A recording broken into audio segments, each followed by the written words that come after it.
Poupar e economizar é gostoso? Nem sempre. Esse é o tipo de atitude que, se por um lado não é fácil fazer, haja vista o grande endividamento de muitas famílias brasileiras, o estresse advindo disso, por outro lado, se não fizer, vai ficar muito mais difícil. Isso deve ser bem trabalhado, o auto-engano. Primeiro, para nós mesmos, porque muito do que é trabalhado nas aulas de OPE, se nós não praticamos, perdemos duas oportunidades interessantes. Primeiro, de nós mesmos aprendermos. Segundo, de termos a autoridade pessoal de podermos contar situações para os nossos alunos que os inspirem. Nós não buscamos a perfeição, buscamos o aperfeiçoamento continuado, tanto das nossas atitudes na vida pessoal como na profissional. Quando falamos de poupar e economizar, a ideia aqui é sim sensibilizar a criança para que ela também seja um agente ativo, responsável pelas escolhas. Até porque, hoje, segundo várias pesquisas, as crianças são responsáveis por muitas das decisões de consumo na família. De viagens, de eletrodomésticos, de automóveis, dos mais variados produtos e até serviços. Muitas vezes os pais, para compensar o fato de que estão distantes, por serem amigos, por terem tido eles mesmos pais uma educação mais autoritária, muitas vezes se cai nesse perigoso abismo de querer ser amigo dos filhos, de querer ter um clima gostosinho em casa, mas isso pode levar depois a uma tragédia, que é o endividamento, o estresse e até a corrosão do clima na família. Não à toa, no texto aqui nós mostramos a diferença de poupar e economizar. Economizar, todos podemos fazer. Podemos economizar tempo, podemos economizar dinheiro, podemos economizar energia, por exemplo, ao estudar perto da luz natural. Nós podemos economizar a energia ao fazermos as coisas bem feitas e não precisarmos retrabalho. Podemos economizar uma série de recursos. Poupar é aquela atitude de guardar um dinheirinho para um objetivo depois. Isso é uma atitude importante para que a gente tenha uma prosperidade sustentada. Contar para os alunos como você faz, por exemplo, para adquirir um produto ou um serviço. Estimular com as crianças a pesquisa usando buscadores conhecidos, ou mesmo se você colocar na internet, por exemplo, no Google, shopping, você coloca lá caneta, lápis, bola, tênis, objetos que as crianças gostem. Você pode projetar numa lousa e pedir que elas verifiquem como existem produtos que têm as mesmas características, mas anunciados por preços tão diferentes. Por que será? É aí que você pode abrir a sua aula conversando com os alunos. Como é que a gente faz boas compras? Como é que a gente faz boas escolhas? Respeitando os combinados com os pais, adotando o valor da responsabilidade com a nossa família, para a gente praticar os sensos de utilização, de ordenação, enfim, trazendo nesse módulo tudo o que foi ensinado até então, para que a gente possa ter uma inteligência financeira. A educação financeira, quando bem trabalhada, empodera a criança de fazer boas escolhas para si, para o seu grupo familiar e até para o planeta. E é justamente isso que nós vamos explorar com bastante profundidade na sessão Pensar, Sentir e Agir. Os alunos vão fazer pesquisas em casa, vão verificar como comprar um produto e, é claro, se você tiver a oportunidade, avisando sim os familiares, combinando com a direção da escola, e se tiver a possibilidade de visitar um mercadinho, uma loja, uma quitanda perto da escola, para que os alunos possam ver ali em loco como às vezes produtos tão similares são vendidos por condições tão diferentes somente pela embalagem. A gente tem que ajudar a criança, sim, a fazer boas escolhas.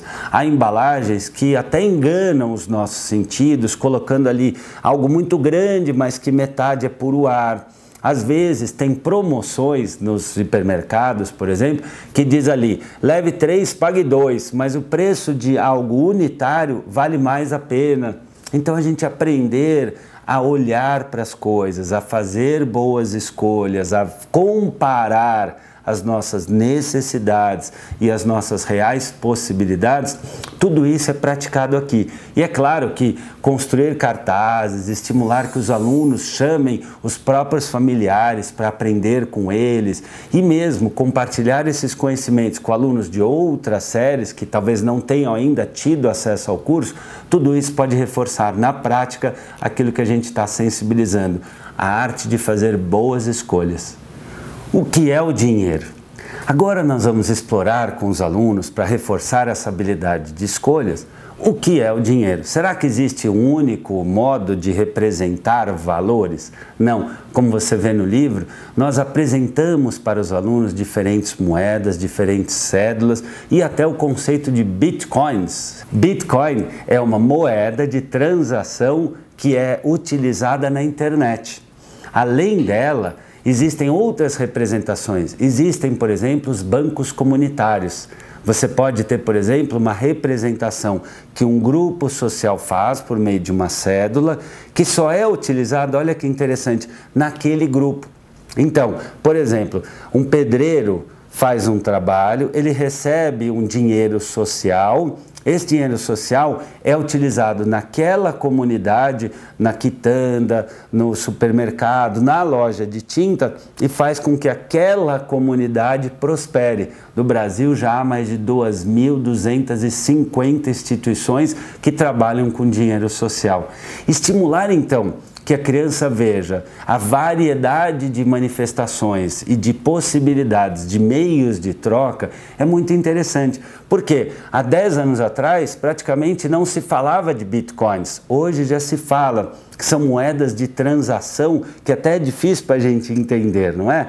Mas isso daqui a 5, 10, 15 anos pode ser a grande forma de troca entre as pessoas que vão prestar serviços sem a necessidade de necessariamente imprimir um dinheiro ou ter um objeto nas mãos. Estas trocas impalpáveis serão cada vez mais presentes. E vale também comentar com os alunos que o dinheiro deve ser bem guardado e que o dinheiro tem ali sempre algo daquela cultura, tem algo de uma sociedade que é representada por meio da pintura, por meio dos desenhos. E se você tiver a oportunidade de um professor de história ou algum pai ou mãe na comunidade que seja um numismata ou possa trazer algumas curiosidades, isso pode despertar bastante interesse entre os alunos. E na sessão Pensar, Sentir e Agir, nós vamos ajudar a criança a perceber o valor, o custo e as demandas reais das coisas e dos serviços utilizados pela família. Claro que vale uma cartinha, uma conversa com os familiares, porque há pessoas que se sentem mais à vontade de abrir detalhes da sua vida financeira, outras não. Explicar que o intuito aqui é ajudar a criança a ter uma noção da realidade para que ela não chegue muitas vezes na adolescência dizendo eu não preciso de dinheiro, ou tão ruim quanto falar nossa, eu jamais vou conseguir ter dinheiro para conseguir adquirir as coisas que eu preciso, não adianta nem sonhar com isso ou com aquilo. A gente não tem nem que associar o dinheiro como algo ruim e nem depender do dinheiro. O dinheiro é um meio de troca que é conquistado por meio de um trabalho digno, honesto e ao longo do tempo a prosperidade pode sim nos conectar com os produtos e serviços que queremos ter. O mais importante ainda é que os familiares ajudem a criança a construir esta percepção sem necessariamente criar ali uma culpa, olha, porque pesa demais, porque é muito complicado. Às vezes, com a melhor intenção do mundo, os pais trazem a realidade para a criança e ela fica se sentindo muito culpada. Então, uma conversa com as famílias, dizendo que o intuito desta atividade é sensibilizar as crianças, ajudá-las a perceber o valor real das coisas e estimular que elas aprendam a fazer boas escolhas, pode ser bem interessante. No item 2, as crianças vão pintar algumas atitudes que podem ajudar na boa gestão dos recursos financeiros do lar. E claro, fica o convite, como sempre, se alguma mãe, algum pai, algum familiar quiser vir para a escola para contar um pouco de alguma solução interessante que fez, pode ser bem útil. Muitas vezes, os recursos bem trabalhados podem servir de exemplos para outras famílias. Já vi escolas, por exemplo, que trazem os pais de uma determinada série, no caso essa, se for o caso, para trabalharem dicas, ideias interessantes sobre o bom uso do dinheiro. Claro que você pode juntar tudo e trabalhar com os alunos. Bom, vamos montar um banco de acertos no uso com dinheiro? Vamos montar um banco de erros? O que nós vimos que podem ser bons acertos? O que nós vimos que são erros na forma de usar o dinheiro? E os 10 mandamentos da boa educação financeira. Um cartaz bem bacana que pode ser construído pela turma toda a partir dessa atividade. E no item 3, nós vamos trabalhar uma personagem, que é a Ana Luísa. O modo como ela vive o seu dia. Aqui a gente vai aprofundar um pouquinho mais esta reflexão sobre o uso dos recursos, mas trazendo aqui não só o uso dos recursos financeiros, mas o uso desse recurso aqui. Nós gastamos 25% das calorias diárias com os nossos pensamentos. Ficarmos emburrados, preguiçosos, levarmos a vida, como se diz, de barrigada, sermos tarefeiros, ficarmos ali no modo mimimi, tudo isso é gastar um importante recurso chamado pensamento. Quando fazemos as coisas com alegria, com leveza, com foco, com profissionalismo, com determinação, com energia, nós deixamos de desperdiçar esse recurso tão crucial chamado vida e a vida anda. Ironicamente, a vida acaba sendo muito dura para quem é mole demais. Isso quer dizer que se a gente se acomoda, as coisas ficam mais duras e muito mais difíceis. Leveza é bom, ser leviano não. Ser simples é bom, ser simplista não. E é por isso que a partir dessa atividade, você pode estimular que os alunos, por exemplo, com uma fita, com um barbante, vão contando, por exemplo, a cada passo, como viver bem um dia, utilizando os recursos, economizando, poupando, se dedicando. E uma outra turma pode fazer assim, o caminho do mal, né? O caminho do mal viver. Assim, aqui tem o caminho do bem viver, aqui tem o caminho do mal viver. Você pode criar quadrinhos, você pode criar teatrinhos, existem muitas formas. Mas aqui a gente junta tudo, o aspecto do pensar, do sentir e do agir, para trazer para a prática os conhecimentos que foram desenvolvidos até então. Na sessão em prosa e verso, nós vamos fazer um trabalho sobre um texto muito bacana da Tatiana Belink, que fala sobre o cofrinho. Depois nós vamos conversar com os alunos sobre o uso do bom senso. E o que seria o bom senso? Bom é algo positivo, senso tem a ver com sensibilidade. Se eu não tenho a sensibilidade de perceber os meus sentimentos, as minhas possibilidades, reconhecer os meus valores, eu não tenho um bom senso interno. Sem ter uma boa sensibilidade que me estimule a respeitar, a ter responsabilidade, a ter a cooperação e a ser empreendedor para que eu consiga, no devido tempo, com o fortalecimento do meu caráter, das minhas atitudes, conseguir aquilo que eu quero, eu posso me tornar um idólatra, um dependente, ou mesmo um ser alienado de mim mesmo ou dos meus próprios desejos. E é por isso que em valores e atitudes nós trabalhamos, como você vê aí na sua tela, a cooperação e a prudência, explorando como pode ser bom, como pode ser interessante e como pode ser agradável nós cooperarmos, primeiro conosco mesmos, nos ouvindo, nos levando a sério e cuidando bem de quem somos, da nossa saúde, dos nossos sentimentos e das nossas coisas, não desperdiçando, não gastando energia, não gastando pilha, recurso ou energia à toa. E tão importante quanto a prudência.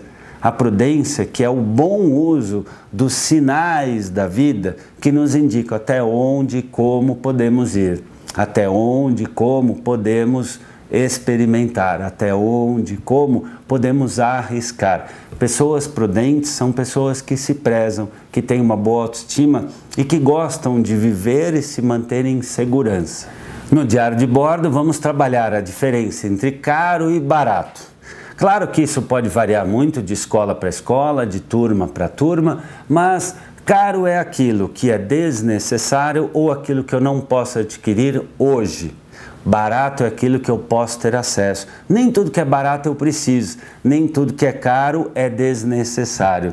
A gente precisa trabalhar com os alunos a arte de fazer boas escolhas, porque sim, alguns produtos que têm melhor qualidade, alguns serviços que são feitos por profissionais mais bem qualificados, têm um custo mais caro, não necessariamente são ruins. O caro é ruim quando eu não posso adquirir ou quando existe um similar que pode ser adquirido pelo mesmo preço. O barato é bom quando ele nos permite o acesso, mas ele é ruim quando, em nome de ser barato, algum produto, algum serviço é mal feito, é feito de modo não empreendedor. No item 2, nós vamos construir junto com os alunos dicas que eles poderiam oferecer para pessoas que não estiveram aqui no curso. Como eu sempre falo, pode ser uma oportunidade dos alunos falarem com colegas de outras turmas, criarem eventualmente um blog moderado, claro, por você, criarem textos ou mesmo uma discussão na turma. Dicas como a gente aprender a pesquisar preços, a gente aprender a saber esperar, a gente aprender a pesquisar as melhores condições de pagamento, a gente se perguntar se precisa mesmo, a gente ter um uso cuidadoso dos nossos recursos, por exemplo, guardar o shampoo de um jeito certo, não deixar aberto, caído no chão, a gente depois de usar o sabonete deixar numa superfície, por exemplo, onde ele não fica ali com a água molhada, se despedaçando, a gente aprender a usar o lápis até o fim, a gente aprender a limpar as nossas roupas, a conservar bem os alimentos. São muitas as dicas interessantes. Existem sites hoje que podem trazer ainda mais dicas e os alunos podem pesquisá-las. E o fundamental é você também contar um pouquinho de como você faz para cuidar bem dos seus recursos. Sermos avarentos, temermos o dinheiro, não é bom. Por outro lado, sermos idólatras, dependentes de marcas, de produtos, também não é.